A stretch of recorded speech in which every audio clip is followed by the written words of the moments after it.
Hello everyone, I'm doing a recording here using Camtasia. It's a screen capture tool that we are going to use during the school year. I wanted just to show you some sections Brightspace that we've been working on. So we're using our section right here just to show you what's going on. And like everyone else, we put the two sections together. So ours is H and HH. As you scroll through here, most of the changes that we've made have been to the front end of Brightspace. We haven't got into the modules so much. So you'll see right here that this is the logo that we're using for the Urban Communities Cohort this year. And this is the first thing students will see when they come to all of our sections. All of our sections at this point look exactly the same. The welcoming is right here. You have the wording. I sent that to you on Saturday. Or actually, Linda sent it to you on Saturday. And the wording is all contained in a Google Doc, so you can see what the wording is. The wording is slightly different for 3150 as compared to 3151. Office hours. So this is the first box that you're going to see. This is set up as a chat. You will have to go in and obviously personalize this, putting the people who are teaching your sections and when you are going to be doing your your office hours. We are trying something different, and we're going to actually try and do office hours through Microsoft Teams. So we've added a link to Teams here. You see how it opens up like this. We can do that. Anyone can do that because Teams is integrated right into Brightspace. So we set something up there, so you can play around with that. Communication in the Urban Communities Cohort. This is the same for all groups, and if you click on it, you'll see, this is going to take a little bit of time, but this is a good opportunity to show you something else. When you link into your U of Ottawa account, everyone has to set up a two-stage verification process.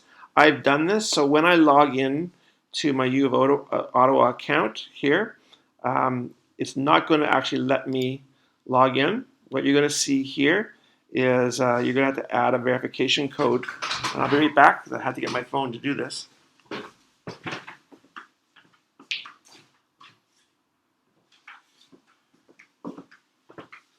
There's a process you need to go through that the university explains when you take a look at their email where they talk to you about doing the verification code. When you get to this stage here, you have to go to an app that you will install called Authenticator. And the Authenticator app will give you a code, and the code changes all the time, so I'm not revealing any secrets here by putting in this code because the code will change in about a minute. So your Authenticator app gives you a code. You have to enter that code, and you will come back to where you were. So now I'm back in Brightspace, and the code is already changed on my phone. So this is what this looks like, communication, the Urban Communities Cohort. This text is taken totally from Michelle Hagerman, who has written up a great course that I really suggest everyone take a look at before we start teaching. And this talks about how to do communication and within your section. If you take a look at this, you'll see that there are sections that you will have to change. And so I've left it, please email blank, or I think I put your name, please email Pat, for instance, with course-related questions at, and then put your email address in. So you'll need to do that. The rest of this is pretty straightforward. I don't think you have to make any changes to that section. So there's two changes already that you have to make. One to office hours and one to the communication section. So going through here again. Brightspace online learning at the Faculty of Education. I think this is going to be standard for all sections, but we created this, and I think it's being suggested that other people use this. There's not a huge amount of information here, but there are links to a series of videos that your students can go to so that they can learn more about Brightspace.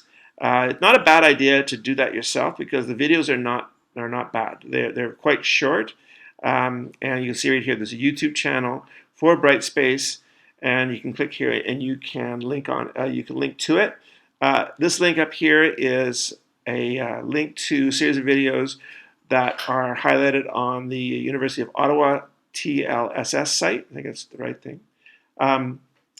So there are videos there for instructors and for students. And there's also information here on Pulse, which is the app that students and you can download to your phone. And you click here and you go to a site at the University of Ottawa that tells you more about Pulse and how to download it. Okay, so next, as it comes back up again, see Urban Communities, Brightspace. Water cooler discussion forum, this was hard to set up, and we may want to change this as time goes on. You may want to adapt it to what works for you. What was suggested by Michelle is that everyone have an open discussion forum. So we set one up as a discussion topic, and I'm going to click on that. And we're going to keep this at the top of the course so we can use this throughout the course. Again, as we learn more about the technology, this might change, but right now we have this ready for students for the first day. So this is an open discussion forum for everyone in the Urban Communities Cohort. You click there and you will get a little comic we found. Now this is important. The text here is important. Again, this is taken from Michelle's course. And we want to put this in now just to kind of set up the norms and practices for online discussion. So this is taken verbatim from Michelle's course. I just cut it down a little bit. In her one of her modules, she goes into all of this in much more detail. So we have that for the students, for everyone. There's the link to Michelle's course right here. So that's an important for all of you. Now, when students want to get involved in the discussion, they can click here, reply on the thread, and then they will show up here. So they can reply to the thread. They can, and it kind of goes on. The discussion kind of goes on that way. Again, not the easiest thing to set up, but it's there. Now there's options here, and you can change these options. This is the option that's most useful. Users can see all posts regardless of whether they have posted or not. You can change that so that you have options like this here. Allow anonymous posts. You can approve the posts beforehand. I don't suggest you do that unless you're in grade 6. Users must start a thread before they can read and reply to other threads. This is something that you might click on because in this one here, to get involved in the conversation, you have to start a new thread. And I haven't clicked on that for this one. You can change that. You can also do something where you rate posts, and the ratings, you have a 5-star rating scheme. You can do an up or down, like thumbs up, thumbs down, or just an up vote. For this one, I decided to keep no ratings, and that's it. So those are that's what I have, the options I put for that particular discussion. So those are some of the things that we have set up in all the sections for Urban Cohort at this point. You will see, and this is really important, in all the cases where we've set things up, and you should see this little icon anywhere where when you're looking at your material, any module, submodule, anything that's put there, you should see this, and it's a restrictions tab that we have gone in and made sure that the only people who can see these introductions, communications, all this stuff here, office hours, are students in your sections.